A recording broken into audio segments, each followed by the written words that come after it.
I'm seeing visions through my dreams, seeing myself swimming in the universe. My ancestors gave me gifts to read cards, predict and heal. My name is Daphne, but spirit calls me bye-bye love. Angels communicate through numbers. Intuition is so deep. The gift I fully embrace within.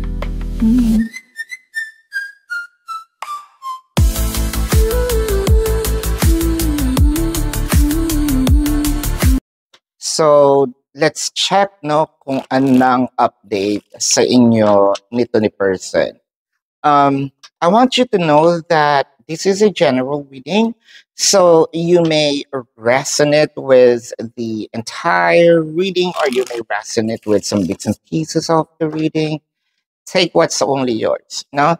So, with the Four of Cups, the Three of Pentacles, and the Nine of Pentacles. I feel like your person is faking their happiness. Kapag siya na lang mag-isa, I feel like very down talaga si person. So definitely there is a separation between you and your person with the Three of Pentacles. Siguro naiisip-isip niya na ngayon, no? Ngayon pala, nare-realize niya na masaya pala, no? Ang buhay kapag nandyan ka, masaya pala ang buhay niya per se kapag nandyan ka. The Four of Cups.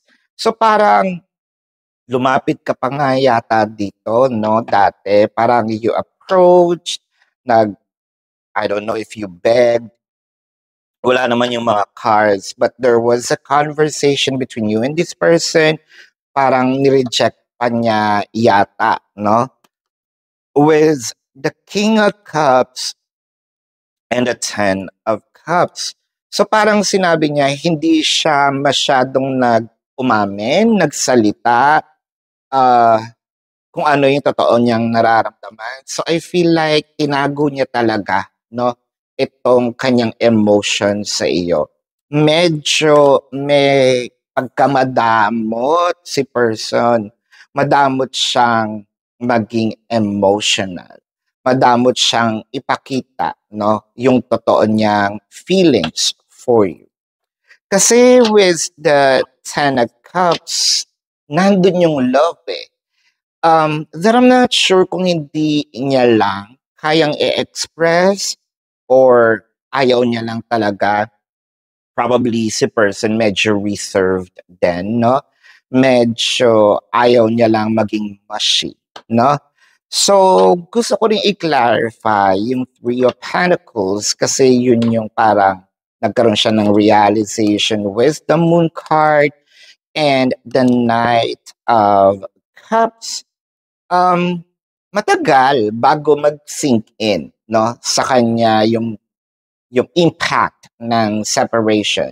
Matagal nag-sink in yung kumbaga resulta, emotional damage, parang also yung conflict, no, sa isip. Ngayon ang dami niyang tanong. Siguro gusto nito mangyari if this person can turn the hands back of time, no?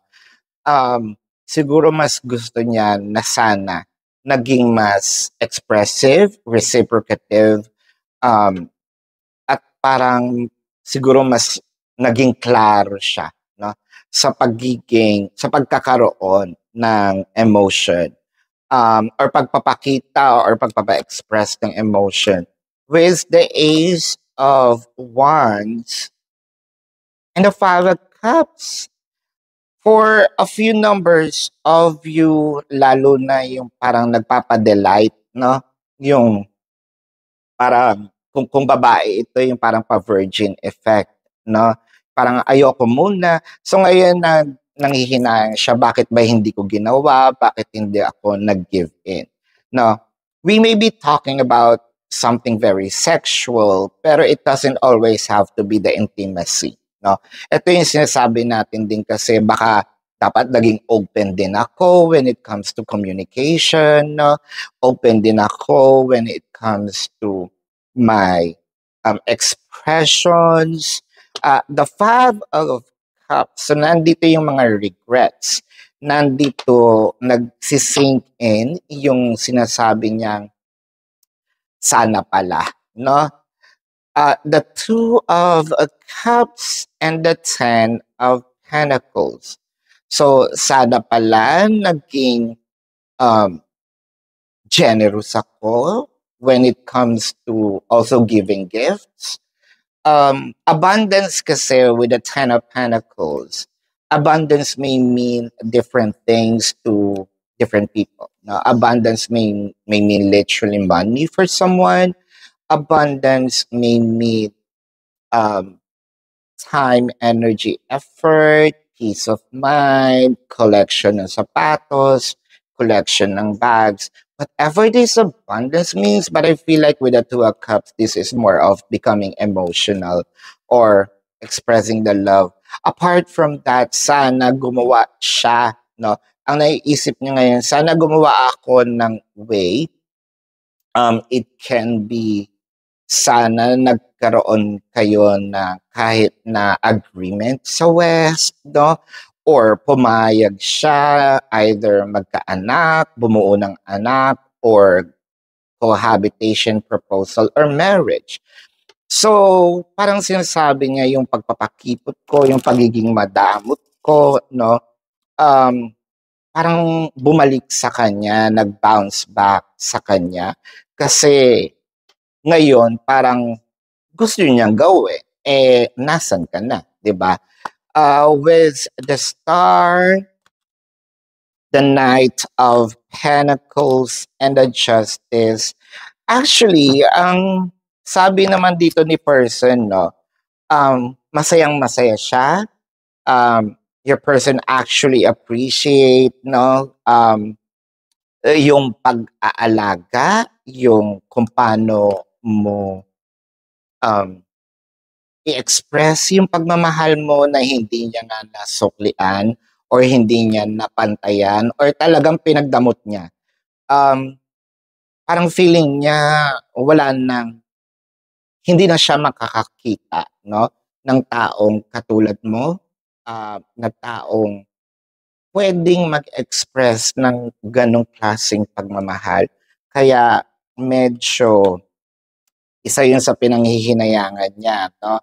Nasa akin na pala ang tao na hinahanap ko, pero I'd choose to parang not give in, no? The Knight of Wands and the King of Pentacles. So parang babalik ito at parang may pagbawi. So parang babalik siya, babawiin ka. I don't know kung anong energy ang babawiin niya. It can be you, or baka talagang magiging kung ano man yung mga naiwan na pinagkakaguluhan ninyo or cause ng inyong away. Kung this is property, siguro ibibigay niya na sa iyo, no? Just for the sake of having peace with you. The Ace of Swords, the Temperance, and the Eight of Pentacles. I feel like magpapakita ito para, to show you that they changed. Kung nasa isang bahay kayo, I feel like uuwi ito para ipakita yung nag-mature ako, marunong na akong magluto, marunong na akong mag-alaga ng bata, marunong na akong mag-fix ng tubo, no? So parang I think your person's going to impress you, no? Para lang maipakita sa'yo na they are worth that chance.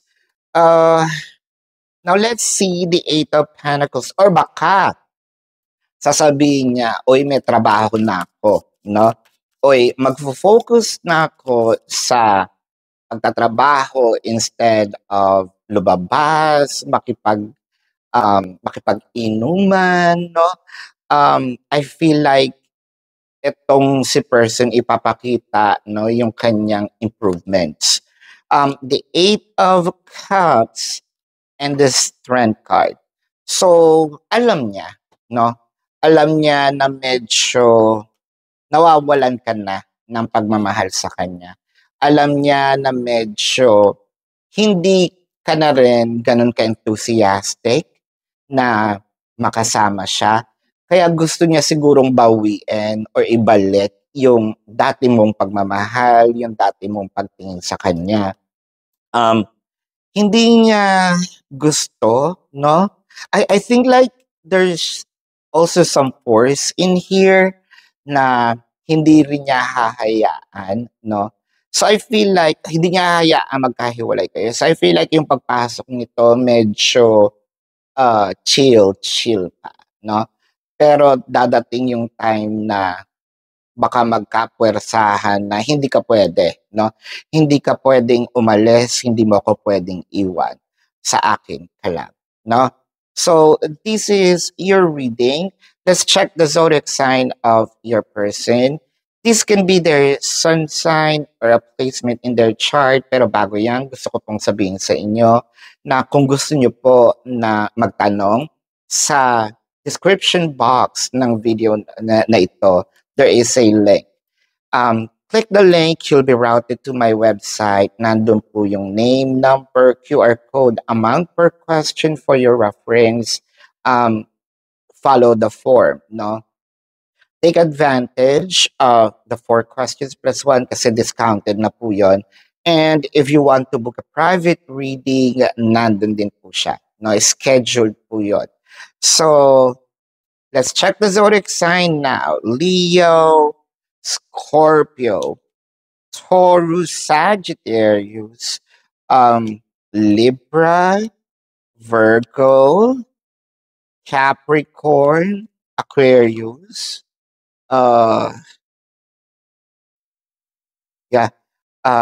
Cancer, Pisces. Parang paulit-ulit siya doon, no? Yan, so this is your reading. Love and light to you. Namaste. See you po sa susunod na reading. Predicting future is my purpose. Yelling the stars align. I am Daphne, also known as Papayant. Standing in my own design.